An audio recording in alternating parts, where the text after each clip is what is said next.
ప్రతి అక్షరం ప్రజల పక్షం. HR9 న్యూస్ టీవీకి స్వాగతం, సుస్వాగతం.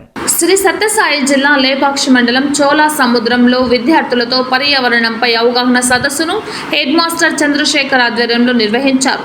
ఈ కార్యక్రమానికి ముఖ్య అతిథులుగా ప్రముఖ పర్యావరణవేత్త రాజయోగి డాక్టర్ భాస్కర్ రెడ్డి హాజరయ్యారు. కరువు జిల్లాలో మొక్కల విశిష్టత క్షుణ్ణంగా విద్యార్థులకు తెలియజేశారు. మరో చిప్కో ఉద్యమం తీసుకురావాలని, జిల్లాను కరువు రహితంగా మార్చాలని, అందులో విద్యార్థులు భాగస్వాములు కావాలని, ఈ భూమి మీద ఆహారం, ఆక్సిజన్, నీరు ఏవి ఉచితంగా తీసుకోరాదని, అందుకోసం ప్రతి ఒక్కరూ మొక్కలు నాటి రక్షించాలని ప్రతిజ్ఞ చేయించారు. తదనంతరం విద్యార్థులకు శక్తివంతంగా ఉండడం ఎలా, జ్ఞానవంతంగా ఉండడం ఎలా అన్న విషయాలను ఆసనాలను వేయించి చూయించారు.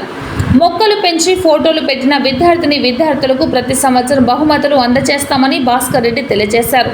అదేవిధంగా ఎన్ని వేల మొక్కలైనా ఉచితంగా అందించగలమని, మొక్కలు విరివిగా పెంచాలని వారు కోరారు.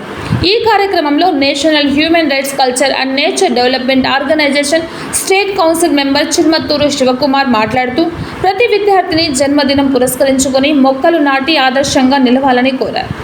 ఈ కార్యక్రమంలో ex MPP Venkateswaru, school committee chairman Chennakrishna, teacher Nagaratna, Helens Devi, Ravindra, Narayana, Ishaq, ఇతర ఉపాధ్యాయుల బృందం పాల్గొని విద్యార్థుల చేత మొక్కలు నాటించారు.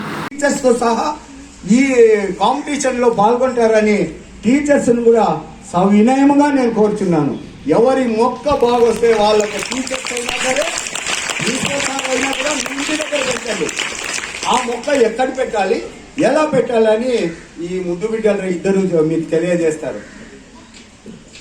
ఇచ్చిన మొక్కలను నాటవలసిన పద్ధతి: మొదట ఇచ్చిన మొక్కను కవర్ తీయాలి, దానికోసం పెద్ద గుంత తవ్వాలి, ప్రతిరోజు బడికి వచ్చే ముందు నీరు పోయాలి, ఆ మొక్కను కరెంట్ తీగల కింద నాటరాదు, దానికి కొంచెం ఎరువు వేయాలి, దాన్ని ప్రతిరోజు కాపాడుకోవాలి.